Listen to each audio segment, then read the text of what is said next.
So inshallah, we were going through some of the aspects of the soul. How is your soul's relationship with Allah Azza wa Jal? We mentioned how often in 24 hours do I spend in the presence of Allah. So you should have written that down. How often, how in 24 hours. So you can put a percentage in there as well. And the other aspect we mentioned is that do I love Rasulullah sallallahu alaihi wasallam more than my parents, spouse, children, and myself? So the question comes in there is that sometimes I feel I love them so much, but sometimes I fall into disobedience. But I really love, I'll sacrifice everything for them. Alhamdulillah, a person in that sense, they have a sign, you can say, of love. They have a sign of love. But you need to show proof of love, the evidence of love. That is what's missing. And what you need to show is the proof of love. How? By leaving that sin, by leaving the disobedience. So always remember, if you love someone, then you should prove it. When you love someone, a person has to prove it. Like it's mentioned in the Quran that the Prophet ﷺ mentions that if you love Allah, then follow me. If you love Allah, then follow the Prophet ﷺ. Simple as that. So if you claim to love Allah, if you claim to love the Prophet ﷺ, then you have to prove it. And how do you prove it? Is by the things that we went through, the organs of the body, the mind, the soul, etc.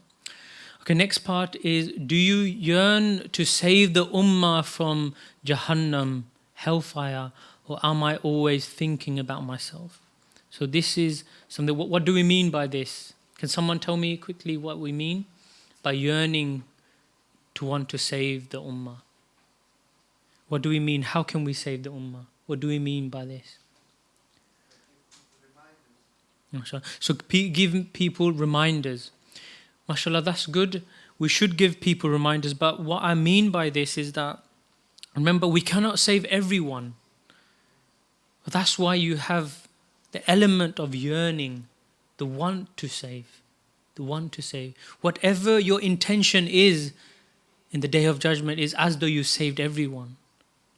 So if you yearn to save the world, but you only go to one country, then it is as though you've saved the world. This is how Allah subhanahu wa ta'ala will judge you. You yearn to purify yourself, but you only done maybe the first stage of purification. But in the Day of Judgment, because of death came, is as though you purified your whole body, mind, heart and soul. So this is how Allah subhanahu wa ta'ala treats people, is by your intention and what you can do. You need to prove that love. So that comes to a question of how a person can yearn to save, how a person should be sort of saving. For example, firstly, you should save yourself. Save yourself. Then you should save your family, then the community, then the country, then the world. So you become selfless, you can say. You become selfless, meaning that you want to save everyone. You want to save everyone.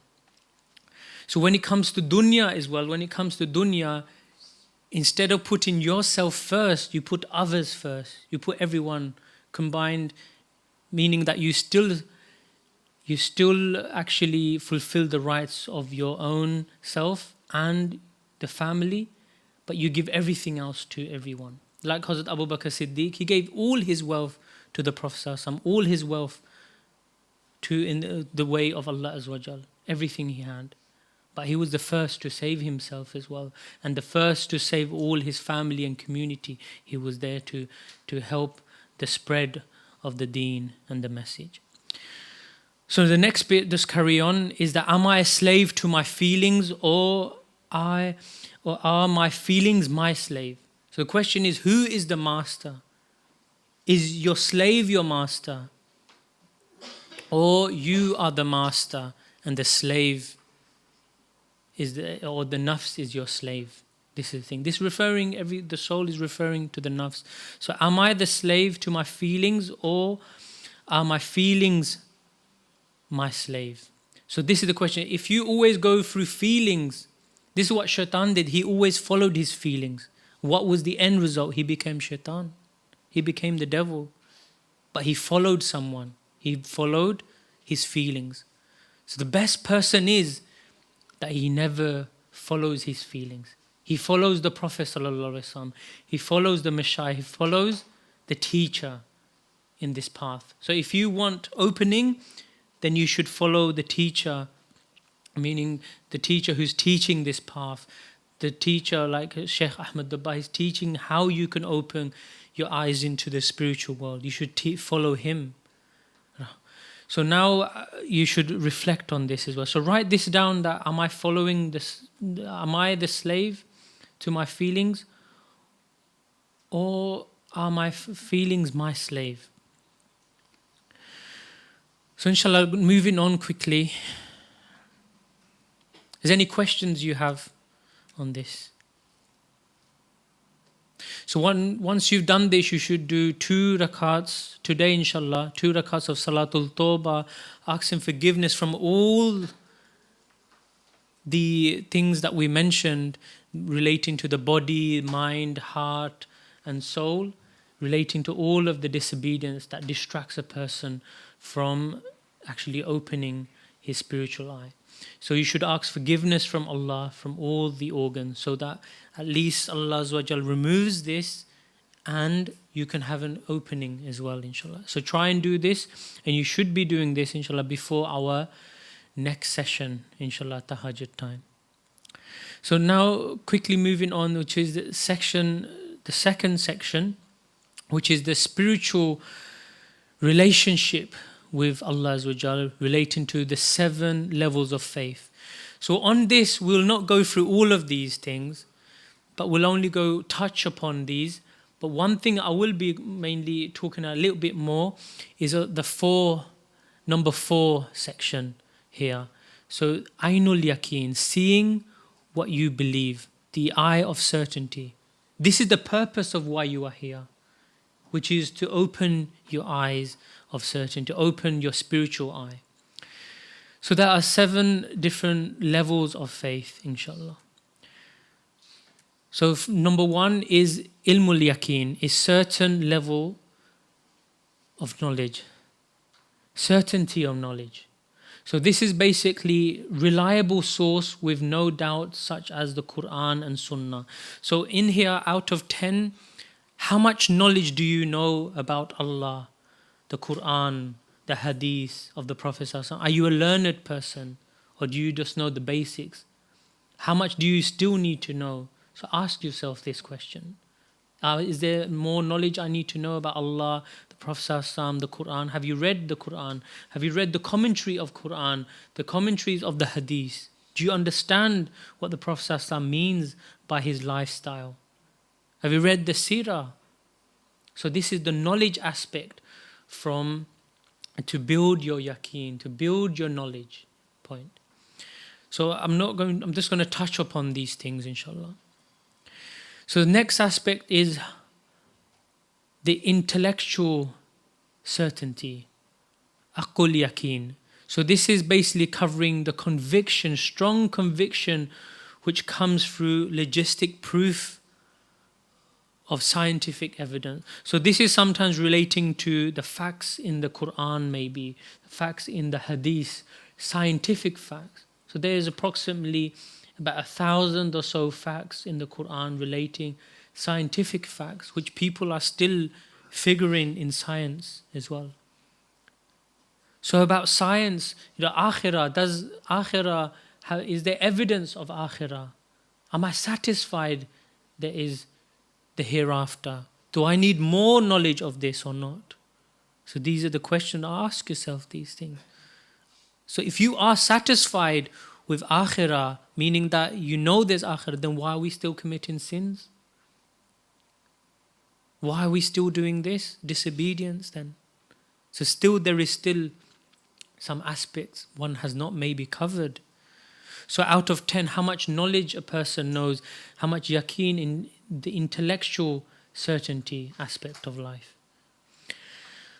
So inshallah, just to move on. So I'm moving very quickly on these things. Qalbul yaqeen, the heart satisfaction. So this is now we're talking about more spiritual aspect. You can't prove this to someone, but it's in your heart. You can't prove this. It's sometimes people are traveling and they don't see, but they know they were there. So inshallah, when many of you will be doing the ascensions and the amals, etc., you may be hearing the ustads talking, and the way they are talking is as though you are there, but you can't explain it. How much of this do you actually feel? So you can put this in your day on the aspects. This is how I feel. I feel I am with Allah. I feel I'm in Akhirah when I'm walking. When I hear the brothers talking about the amals or etc., going through the miraj, this is how I feel. So compare yourself from last retreat. Has this increased now or decreased? So next part is 4. This is what we are here for. Ainul yaqeen, certainty of the spiritual vision, certainty of the spiritual eye, opening of the spiritual eye. So seeing through the spiritual eye and vision. This is what everyone inshallah will achieve, inshallah, before you leave, inshallah, this retreat. This is the aim of it, inshallah. So everyone should actually concentrate on this. Is after traveling with the thought, so there's Ustads will go through this. There's 3 aspects that is mentioned here when you're traveling. It's through the thoughts, then it's through imagination, and then it's actual vision as well. So that is actual vision as well. So it's like, for example, one of them is you have a TV screen, for example, and you can picture Medina Sharif in that TV screen. You can picture Medina Sharif. You can see Medina Sharif. You can see the blessed green dome. You can see the white marble floors. You can see it is tahajjud time. This is what you can see. This is a spiritual opening as well. And likewise, there's different aspect. With the thought you are thinking. With imagination you are thinking. You can imagine this. And then the vision happens. So this is this aspect of it as well. So like a TV screen. So inshallah, more detail will go through this as well when we go through the course. So next part is nafsul yaqeen. This is the certainty of the ruh, or of certainty of the soul and the nafs. This is when the soul is now inclined towards the goodness due to the vision or due to the spiritual world. So now what it is, your nafs, your desires is inclined towards the spiritual world. It becomes attracted to traveling with the thought. It likes being there. Because why? It likes to see the vision. It likes to see the angelic realm. It likes to see the Jannah. It sees Jannah. It likes to see the spiritual world. So now, instead of the desires wanting dunya now you have nafsul yaqeen, meaning the nafs is inclined to the spiritual world. So that can happen as well. So now, those who've done it for last retreat, now has that increased or has it decreased? Out of 10, how would you define yourself? Those who maybe haven't, then maybe you cannot mark any of these things. But inshallah, at the end of the retreat, you will be able to mark this. So one sign is that you see things which you never imagined before. So in the spiritual world, many, many things you will see that you cannot imagine. And what we're mentioning here is about a wakeful state. So when you're fully awake, like you are all awake now, you are seeing me. I am seeing you. Like this, you will be able to see in the spiritual world. It's not referring to dream, nafsul yaqeen. Ji.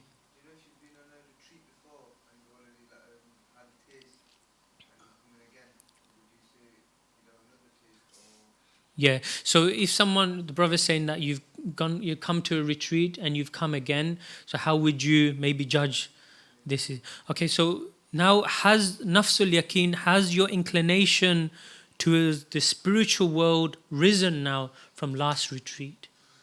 So maybe last retreat it was 5, you inclined, but maybe you have not been doing your amals and etc., etc., but then has it increased your inclination to travel to the spiritual world or not? Has it increased? That is the question you're asking yourself, those who have attended before. Has it increased or has it decreased? Is it gone more higher that you are more inclined now? Instead of just traveling weekly, you want to go every day to the spiritual world. How has it gone? Or do you still want to go weekly? Or do you still not want to go, you feel lazy or etc.? Have you got a question you want to ask? No? Okay. Do you understand what I was saying?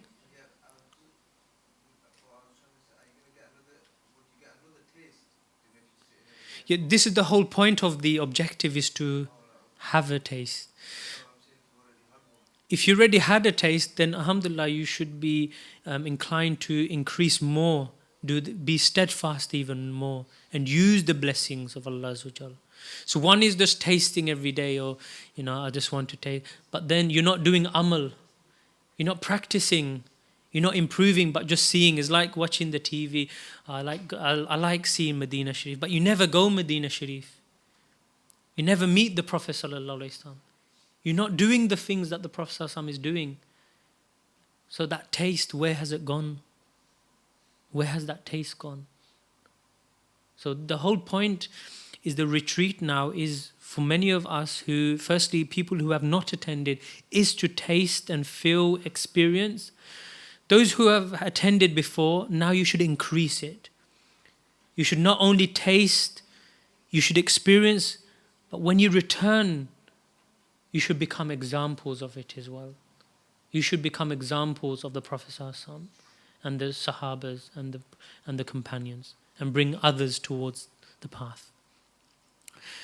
So one is to see in, you can say, nafsul yaqeen is when the nafs is inclined to it. Sometimes people go through a different state where the nafs is not inclined to the spiritual world.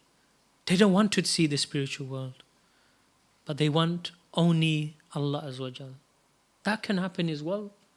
They may not have that state of nafsul yaqeen, but they have they've seen, they've tasted, but they want even more higher realm, which is only Allah Azza wa Jal. So inshallah, but some people have to go through this to understand the levels as well. And just to touch upon these two aspects, Ruhul Yaqeen is the certainty of the spirit, is basically when the Ruh witnesses, when the spirit leaves the body and travels, when it transfers. So inshallah, you learn more about this. So people who have done the retreat, again, judge yourself. How quick can you transfer? How long can you be in the presence or in the spiritual world? How long does it last? Even after you come out from the session of the amals, are you still there in the spiritual world? Judge yourself. Mark yourself out of 10. How long is it? 1 hour after amal? Is it half an hour, or is it 2 hours? You're still in the spiritual world, or not? Or automatically, as soon as it ends, you come back? How long does it affect you afterwards?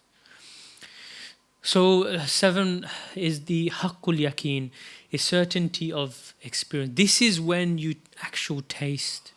So before, compared to what we say, ainul yaqeen to haqqul yaqeen. Before you were seeing on the TV screen Medina Sharif. Haqqul yaqeen is when you are in Medina Sharif. When you are in Medina Sharif and meeting the Prophet Sallallahu Alaihi Wasallam, when you're conversing with the Prophet Sallallahu Alaihi Wasallam, this is haqqul yaqeen. This is when you really taste and experience the true, one of the 7th level of faith. So this is when you speak in the spiritual world to the mashayikhs, to the awliya, to the prophets and messengers, and you take lesson from their life, and then you reflect it when you return, inshallah. So this is quick, some of the levels. So any questions on this before? I'm going to move on, inshallah, before. So if there is no question, then as moving on, the third aspect is the major life problems. The major life problems. Everyone goes through some problems or another. So major life problems we'll be speaking about is what write down 2 major problems you are going through which is blocking or distracting you from Allah Azza wa Jal. So you should be writing this down now. 2 major problems. There be maybe many problems, but 2 major problems. You should write it down. Is it finance? Is it illness that a person is going through? Or is addiction? Could be major addictions. What is it is going through? Sometimes what can happen is that they don't see, some people say, I don't have no major problems. I don't have no problems. Alhamdulillah, that is good as well. Maybe the way they are seeing is that they're not seeing it as a problem, they're seeing it as a gift from Allah. Meaning, they're seeing it is a stepping stone towards Allah's closeness. Imagine the mindset that person has. They're seeing it as a blessing, as a phone call from Allah. And soon as the problem comes, they resolve it and move on. So really, they never always have that problem, maybe for some people. So write down 2 major life problems, and then afterwards, you should write down the solution, what you think the solution is. What do you think the solution is? So some problems may be small for others and big for another person. Same problem might be small for someone, a major issue for someone else. So everyone is different in this room. Everyone different. It could be parents. And we'll come to the other parts of the parents and the wife and the marriage issues. But it could be any major problem. Like I said, it could be finance, it could be relationship, it could be any aspect. So whatever your issues are, so write it down. If you don't know the solution, then you should speak to someone. So maybe write down who you can speak to. And inshallah, we'll be having one-to-one if you want, with one of the qualified ustads in this session as well. If you don't know the solution, then find the solution. So moving on is then after that, how do you resolve this? One of the ways that to help you is to do 2 rakat of Salatul Hajj and beg Allah Azza wa Jal to resolve these problems. What happens when you present anything to Allah Azza wa Jal, then what happens? Allah subhanahu wa ta'ala opens the door of resolving. He opens the door of closeness. Whoever comes to Allah, they never leave without receiving something. So always go towards Allah. He, the one who has all the solutions. Every illness, there's a cure. Every problem, there's a solution. But you've gone to all these people, they maybe can't help you. But when have you come to Allah? When will you come to Allah Azza wa Jal?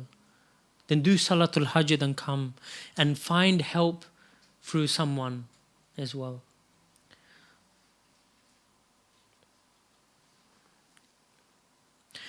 So inshallah, do Salatul Hajj and then inshallah a person will actually gain the access of Allah's mercy as well through that.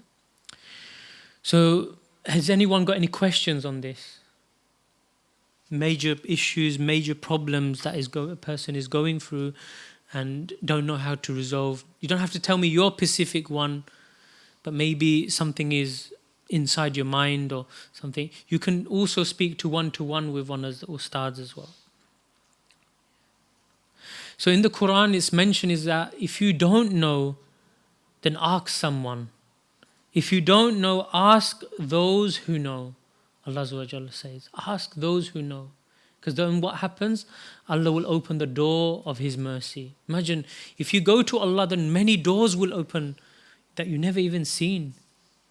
Many doors will open you never seen.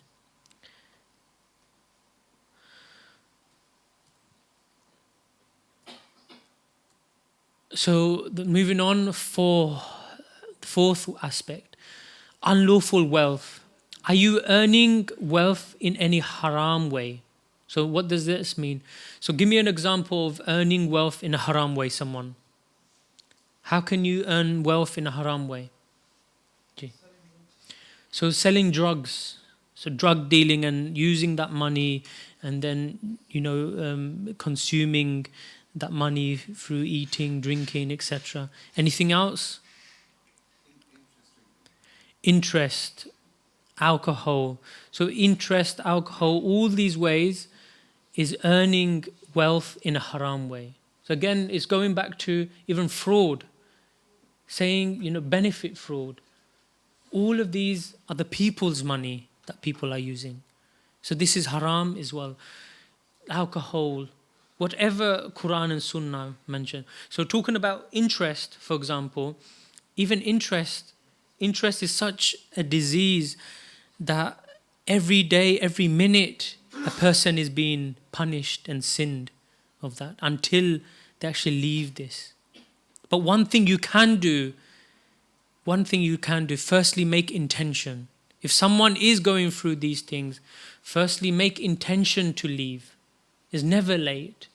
Firstly make intention to leave the job that you do, or the haram business you may have of alcohol, or the mortgage that you have which has interest. Make intention to leave this.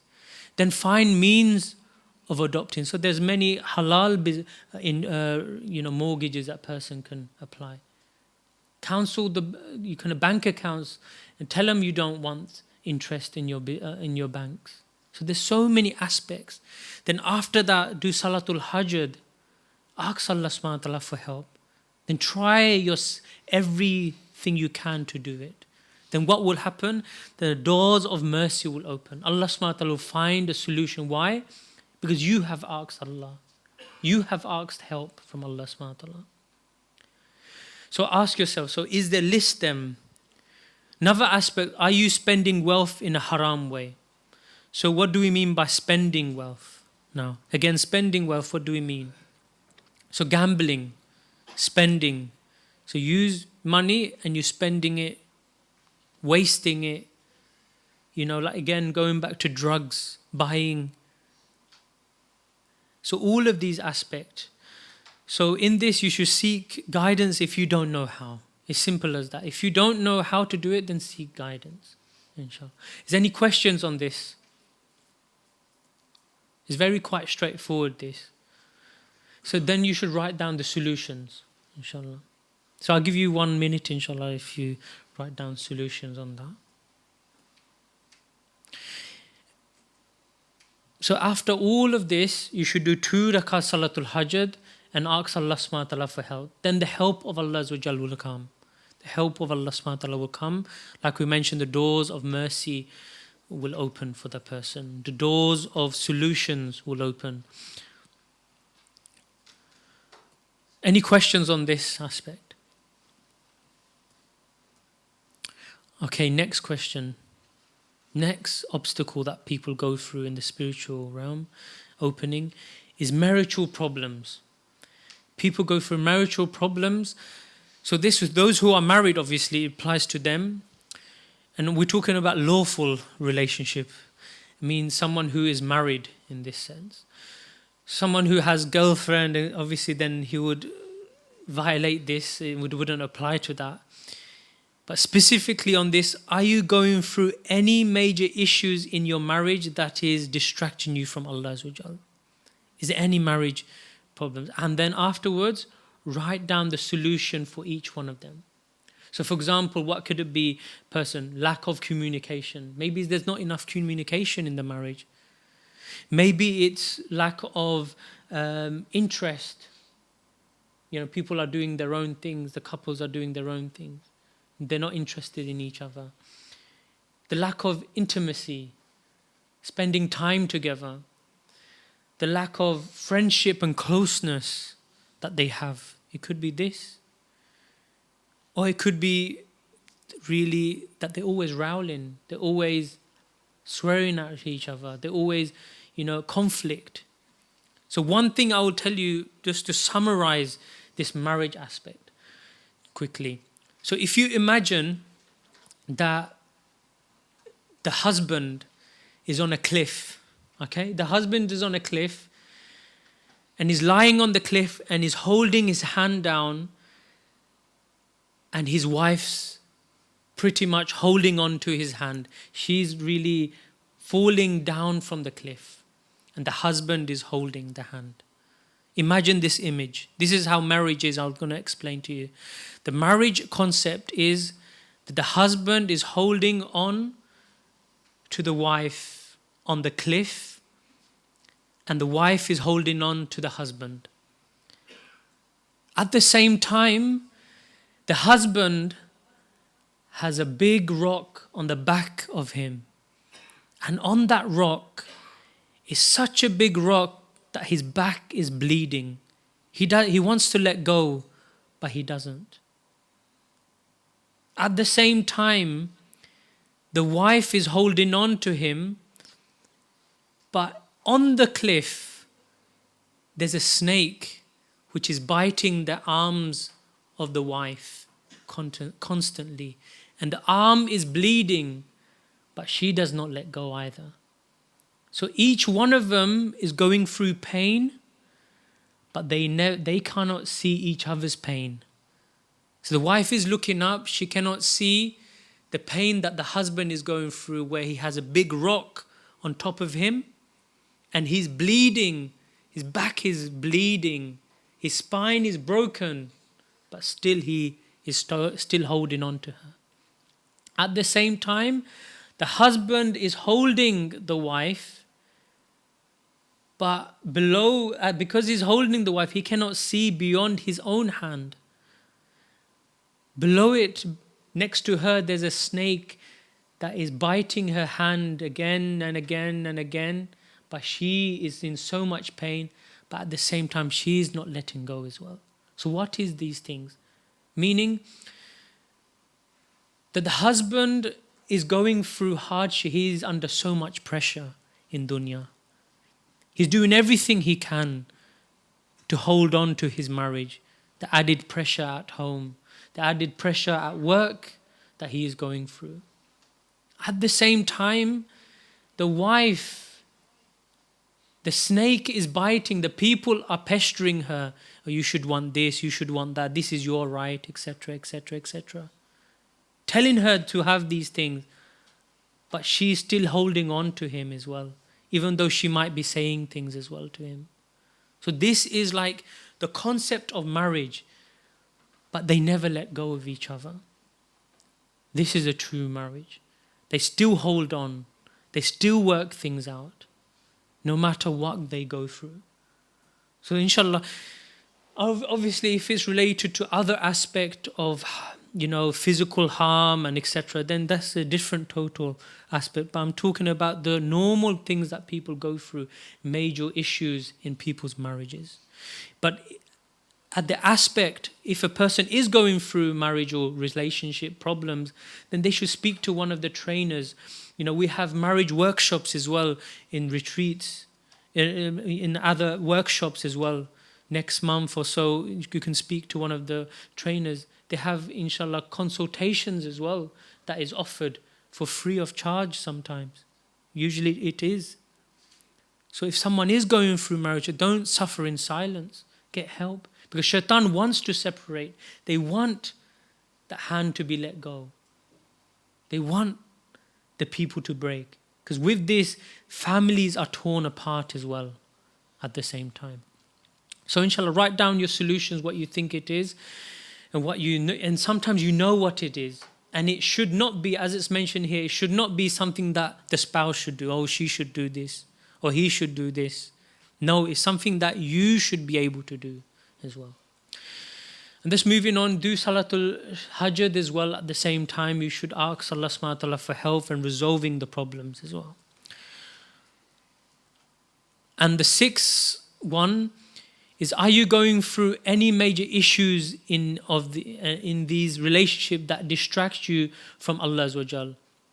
And this is relating to the parents, siblings, friends, colleagues. So in here you should write down parents. Am I going any problems, relationship with them, between Allah and the Messenger Sallallahu Alaihi Wasallam? Because this can be an obstruction between your opening.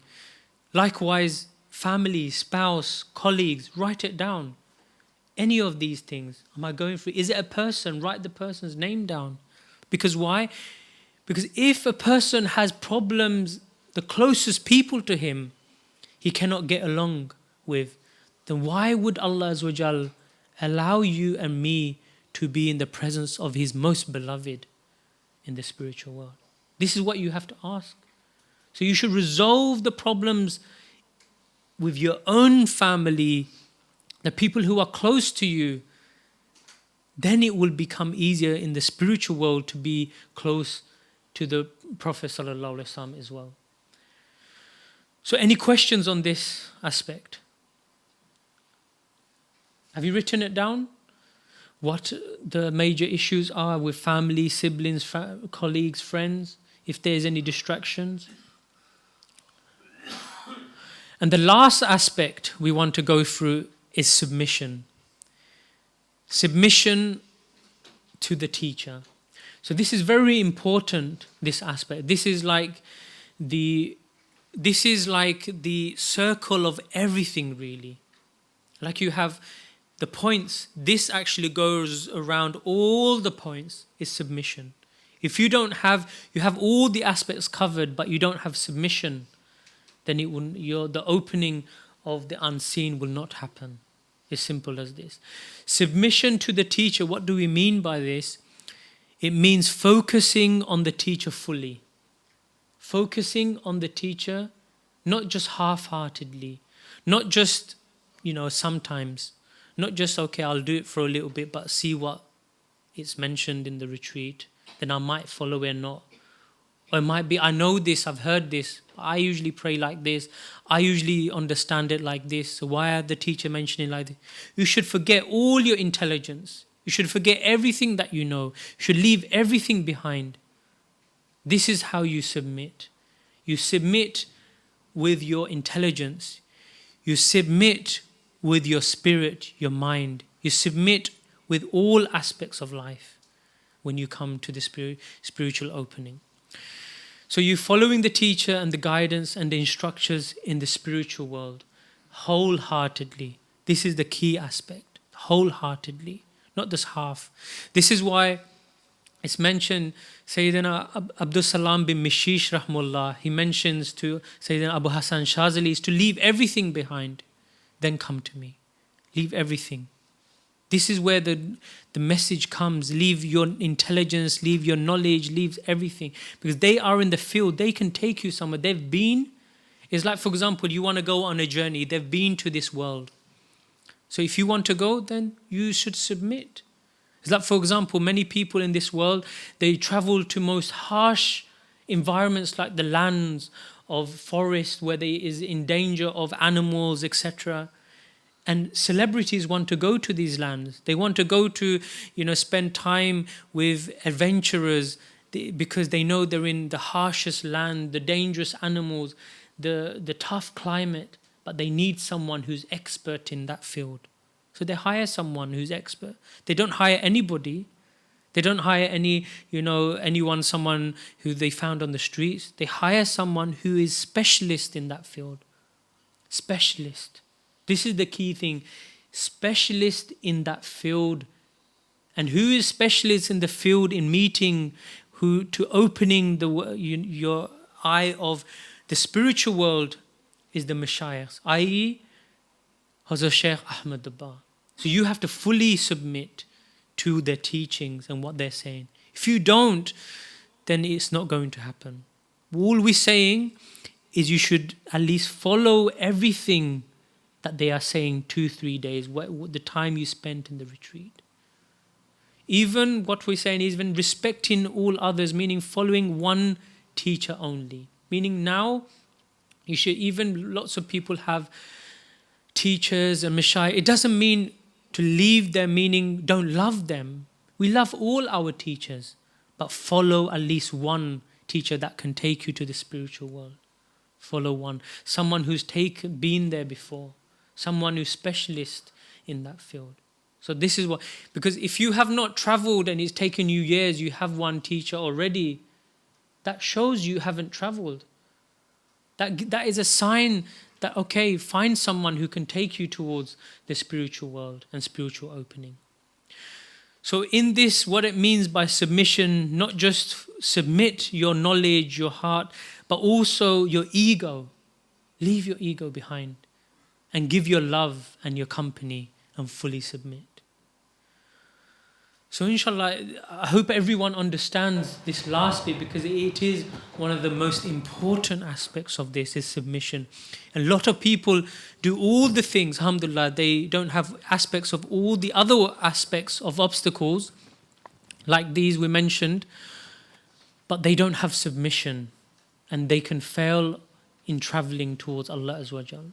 So this is like the pinnacle point of submitting to the teacher and submitting to his teachings and the aspects of it as well.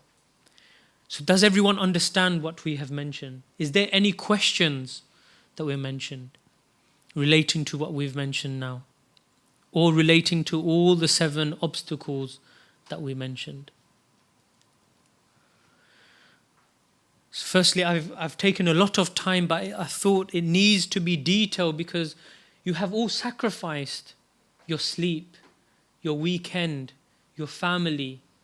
Then at least you should sacrifice your time in learning and understanding and reviewing and reflecting what is your obstacles.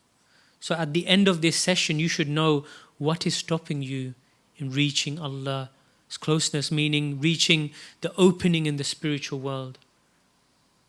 So you should at least know this by now. So anyone got any questions on this?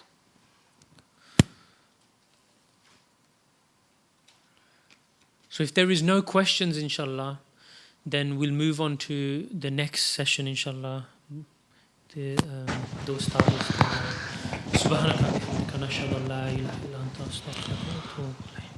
Jazakallah Ustaad Abdul Rahim for a very informative and interactive session.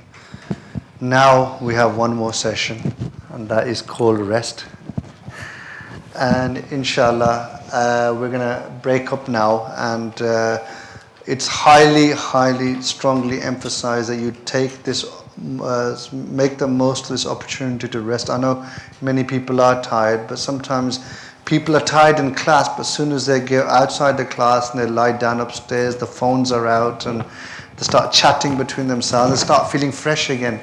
And you can spend another 2 hours just chit-chatting away, but please make the most of this opportunity to rest, because you are going to get back into this hall again, inshallah, for our next session, which is at 4:15.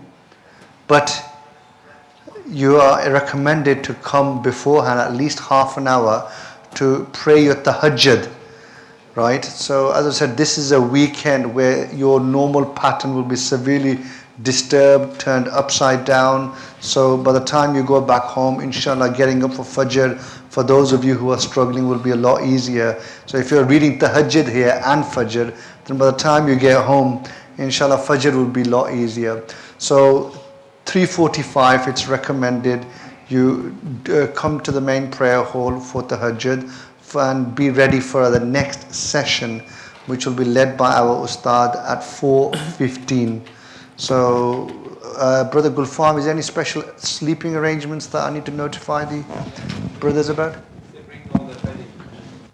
Everybody except a few individuals will be in this wing. Okay, and the few who are going upstairs are? I'll mention to them. Just Okay, so the rest of you, if you can go and grab your bedding and bring it downstairs, because most of us will be sleeping in this hall downstairs, and the few who will be in a different room, Brother Gulfam will individually come and let you know. So the main thing is obviously when you bring your bedding,